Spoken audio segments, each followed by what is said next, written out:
शक्तियों जागो, जग को जगाओ, भारत भूमि को स्वर्ग बनाओ। शक्तियों जागो, जग को जगाओ, भारत भूमि को स्वर्ग बनाओ।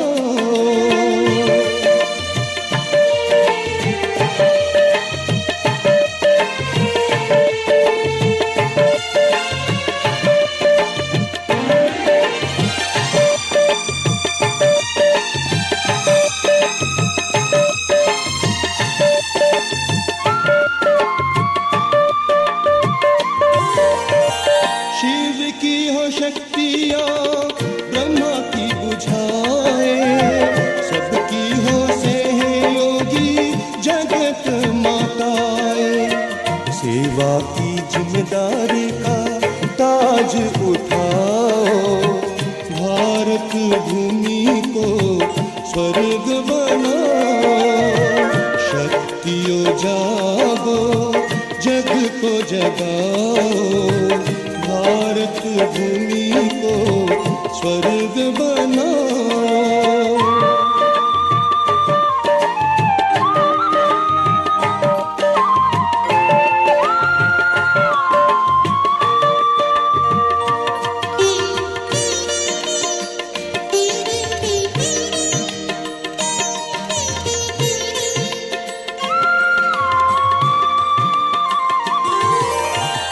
शिव ने दिया है एक अद्भुत नारा, स्वर्ग द्वार खुलेगा माताओं द्वारा।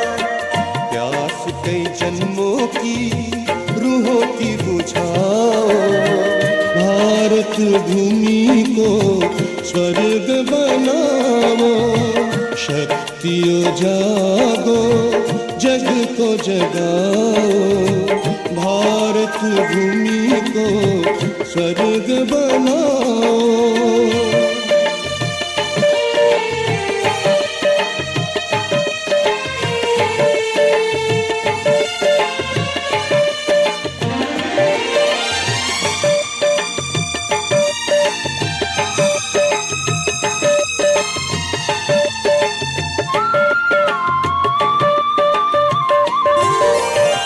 जगत जननी रूप असली तुम्हारा, बेहद दृष्टि से रचा विश्व ये सारा।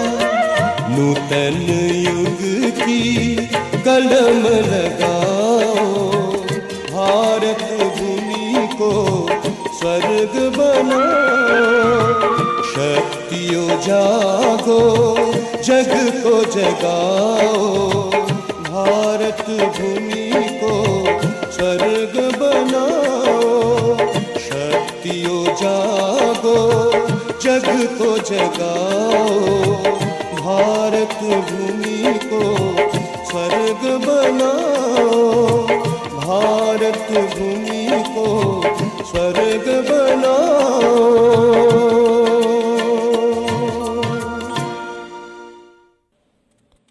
ओम शांति। आप सभी भाई बहनों को नवरात्रि की बहुत बहुत बधाई। आज के दिन विशेष कुष्मांडा माता की पूजा होती है। तो आज हम देखेंगे कि माता कुष्मांडा का हमारे जीवन में क्या महत्व है और उनकी क्या महिमा है। कुष्मांडा माता का शब्द अर्थ दो चीज़ों से है, यानी कुसुम। कुसुम मतलब फूलों के समान हंसने वाली, और आंड मतलब ब्रह्मांड। माता कुष्मांडा ने अपने फूलों सी मंद मुस्कान से ब्रह्मांड को अपने गर्भ में उत्पन्न किया था। देखा जाए तो कितनी विचित्र बात है, छोटी सी मुस्कान से ब्रह्मांड की उत्पत्ति। इसका आध्यात्मिक अर्थ अगर हम देखें तो पाएंगे कि वास्तव में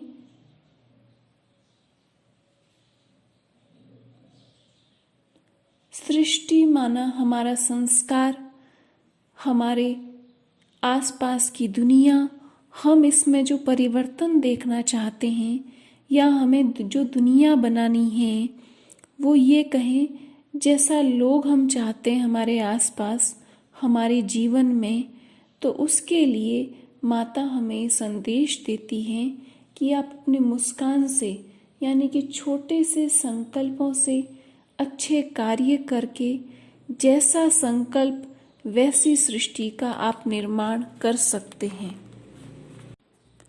और ये भी बताते हैं कि उनके साथ हमेशा अमृत कलश होता है, अर्थात वो हमें सिखाती हैं कि अगर संचय करना है तो अच्छाई का संचय करो, सद्विचारों का संचय करो, सद्भावना जिसमें दूसरों का भला हो उसका संचय करो। माता कुष्मांडा की पूजा करने से यश, आयु, आरोग्य की वृद्धि होती है। वास्तव में आध्यात्मिक भाव में देखें तो पूजा करना माना कि क्या जरूरी है। वास्तव में पूजा भी अगर हम करें तो क्या देखा जाता है?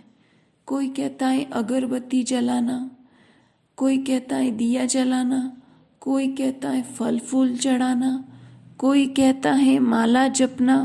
और देखा जाए तो अगर हम ये ना करें तो कहा जाता है कि पूजा अधूरी रह गई या माता जी ने वो स्वीकार नहीं की। पर वास्तव में देखें तो ये सब विधि हमारे देवी माँ के प्रति अपना प्यार, अपना सम्मान प्रकट करने की विधि है। चाहे तिलक लगाना हुआ, चाहे पूजा करना हुआ, आरती करना हुआ, ये बाहरी रूप से ये कहें प्यार सम्मान प्रकट करना है। पर वास्तव में अगर हम उनको याद करते हैं, माना उनके गुणों को, उनके चरित्रों को अपने जीवन में उतारना, जिससे उनके आशीर्वाद से, उनकी ब्लेसिंग से यश भी मिले, आरोग्य भी मिले। और ये सब चीज़ें जब हम दिल से उनको याद करते हैं, उनसे बात करते हैं, तो ऑटोमेटिकली ये सब चीज़ें हमारे पास आ जाती हैं, हमें मांगने की आवश्यकता नहीं पड़ती हैं। तो आगे फिर दिखाया जाता है कि माता कुष्मांडा की 8 भुजाएं हैं। तो वास्तव में ऐसा कोई 8 भुजा वाला तो नहीं होता है, लेकिन ये उनके अंदर की आंतरिक शक्ति है जिसको 8 भुजाओं में दर्शाया गया है। और इनके 8 भुजाओं में, इनके 8 हाथ में अलग अलग प्रकार के 8 अस्त्र शस्त्र भी दिखाए गए हैं। जैसे उसके दिखाया कमंडल, धनुष, बाण, कमल पुष्प, अमृत कलश, चक्र, गदा। ये लगभग उनके 7 हाथों में ये अस्त्र शस्त्र दिखाए जाते हैं। ये शस्त्र प्रतीक हैं कि माता किसी भी प्रकार की बुराई का, राक्षस का, उनके किसी की भी बुरी बात का सामना कर सकती हैं। वास्तव में ये अस्त्र शस्त्र उनके अंदर की निहित आंतरिक क्षमता को बाहर प्रदर्शित करने का माध्यम है। और उनका जो अंतिम हाथ 8 है, उसमें दिखाया गया है उनके हाथ में जप माला होती है, जिसमें ये सभी सिद्धियां और विधियों की धनी होती हैं। तो वास्तव में ये माला का अर्थ है निरंतर आने वाला अगला क्षण। माला के मोती के समान एक जैसा, अर्थात माता कुष्मांडा का मनोस्थिति प्रतिपल एक जैसी होती है। मोती का अगर हम माला का मणका देखेंगे तो हर मणके की जो साइज होती है वो एक जैसी होती है, और हर वक्त एक प्रतिपल, प्रति सेकंड माला जब फेरते हैं तो उसको बढ़ाते जाते हैं। तो वास्तव में मनोस्थिति प्रतिपल जब एक जैसी हो, कैसी भी परिस्थिति हो, माला जपने का अर्थ है कि वास्तव में परमात्मा ने आत्मा को, जैसे गीता में भी कहा हुआ है, देह सहित देह के सब संबंधों को भूलो और मुझे याद करो। तो जब अगर हम देह में फंसते हैं तो हमें ये सब चीज़ें याद आती हैं, शरीर से जुड़ी हुई चीज़ें या कई और चीज़ें, जिससे हमारी मनोस्थिति ऊपर नीचे हो जाती हैं। लेकिन अगर हम अपने आप को आत्मिक स्थिति में स्थित करते हैं तो वो कोई भी मनोस्थिति हमारे मन को परेशान, दुखी, हताश, निराश नहीं कर सकती हैं। तो वास्तव में माला का मतलब है कि अपनी मनोस्थिति को हमेशा एक जैसी रखना और अपने आप को आत्मा निश्चय करना। तो वास्तव में ये जो माला है ये परमात्मा को याद करने की माला है। तो जब हम याद करते हैं परमात्मा को तो ऑटोमेटिकली हमारे अंदर वो चीज़ होती है कि हमारे अंदर ये जो अस्त्र शस्त्र दिखाए गए हैं, ये जो शक्तियाँ दिखाई गई हैं, ये जो उनके हाथ में जो निहित शस्त्र दिखाए गए हैं, उनके अंदर की जो शक्ति हैं वो हमारी आत्मा में निहित हो जाती हैं। इसीलिए ये जो 7 हाथों में अस्त्र शस्त्र हैं, इसको प्राप्त करने के लिए, इस शक्ति को प्राप्त करने के लिए ये जो जप माला है, यानी निरंतर परमात्मा को याद करने की माला, इसकी बहुत आवश्यकता है।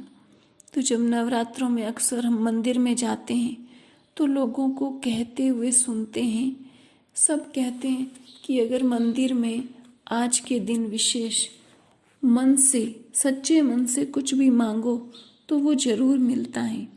तो वास्तव में सच्चा मन का क्या मतलब है? आखिर सच्चा मन क्या होता है? तो सच्चे मन का मतलब है कि हमारे जो विचार हो, हमारी जो मांगने के पीछे जो भावना हो वो स्वार्थ से परे हो, अर्थात सर्व के कल्याण के लिए हो। जब हम सभी के कल्याण के लिए कोई भी चीज़ सोचते हैं तो उसमें ऑटोमेटिकली हमारा कल्याण समाया हुआ होता है। लगता तो है हम दूसरों के लिए, कई बार कोई कहते हैं अभी खुद का भी पूरा नहीं हुआ, दूसरों के लिए क्या सोचें। लेकिन ये एक सच्चाई है कि जब हम दूसरों के लिए सोचते हैं तो ऑटोमेटिकली खुद का उसमें अपना भला हो ही जाता है।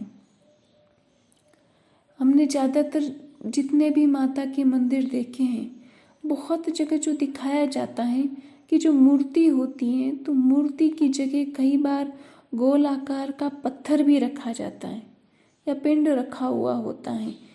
तो वास्तव में देवियों का तो शारीरिक रूप दिखाया गया है, फिर भी उस गोल पत्थर को रखने का क्या महत्व है? जबकि वो मूर्ति भी हम रख सकते हैं। तो वास्तव में गोल पत्थर इसीलिए रखा जाता है क्योंकि शरीर तो एक माध्यम है देवी माँ की शक्ति को दर्शाने का, पर वास्तव में जो उनके अंदर शक्ति निहित होती है वो तो आत्मा में ही होती है।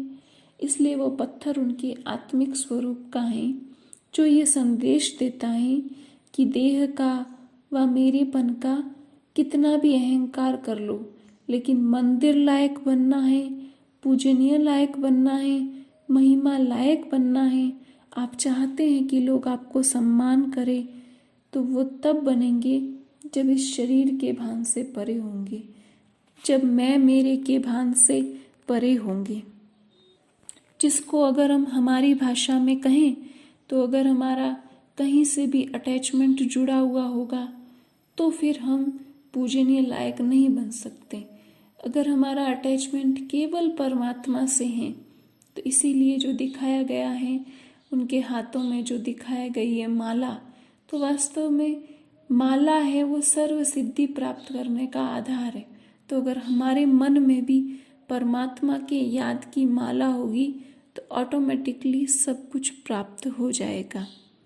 तो जब देवियों को शक्तियों के नाम से जाना जाता है और वो है शिव की शक्ति, कई बार हम कहते हैं कि देवी माना शक्ति, तो दिखाया गया है शिव शक्ति। और ये भी दिखाया गया है, मन में कई बार ये प्रश्न भी उठता है कि इन देवियों के चरित्रों का इतना गायन होता है तो आखिर इनके मन, वचन, कर्म क्या थे, इनके संकल्प क्या थे जो इनकी इतनी पूजा होती है। तो दिखाया गया है शिव के साथ एक और नाम लिया जाता है शिव शक्ति, शिव की शक्ति यानी शिव की अर्धांगिनी। तो वास्तव में माता कुष्मांडा और अन्य देवियों के पति के रूप में भी अगर कोई नाम लिया जाता है तो वो शिव का लिया जाता है। तो एक परमात्मा शिव ही है जो हमें इतना महान, इतना कीर्तिवान बना सकता है। तो आज के दिन हम ये संकल्प करें कि हमें भी इन देवियों की शक्ति को या शिव की शक्ति को अपने अंदर समाना है, धारण करना है और 9 दिनों में अपने आत्मा रूपी ज्योति जगाकर अपने चरित्र को और उत्कृष्ट बनाना है। तो आज नवरात्रि के दिन शुभ अवसरों पर रोज हमें कुछ न कुछ जो नया सुनने को मिल रहा है, उसमें से एक अच्छी चीज़ जो हमें अपने लिए लगती है वो हम अपने जीवन में जरूर धारण करें, तभी सच्ची नवरात्रि कहलाई जाएगी।